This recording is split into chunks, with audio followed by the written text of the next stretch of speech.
হলদিবাড়ি নবকিশোর উচ্চ মাধ্যমিক বিদ্যালয়ে রবিবার অনুষ্ঠিত হল বামসেফ সংগঠনের কোচবিহার জেলা অধিবেশন। অধিবেশনের উদ্বোধক ছিলেন অপূর্ব মল্লিক, অবসরপ্রাপ্ত branch manager, new India insurance.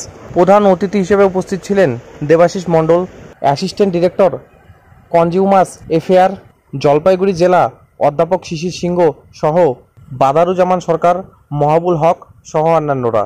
অধিবেশনের সভাপতিত্ব করেন বামসেফের রাজ্য ইনচার্জ সুধীর নাগ। আগামী দিনে পিছিয়ে পড়া মানুষদের ঐক্যবদ্ধ করে তাদেরকে এগিয়ে নিয়ে যাওয়া বামসেফের মূল উদ্দেশ্য বলে বক্তারা সকলের সামনে তুলে ধরেন। আগামী দিনে সমাজ আন্দোলনকে শক্তিশালীভাবে গড়ে না তুলতে পারলে মানুষের শোষণ থেকে মুক্তি নেই বলেও অধিবেশনে সকলে ঐক্যমতে পৌঁছান। আন্দোলন মূলত আমরা যারা এখানকার মূল নিবাসী,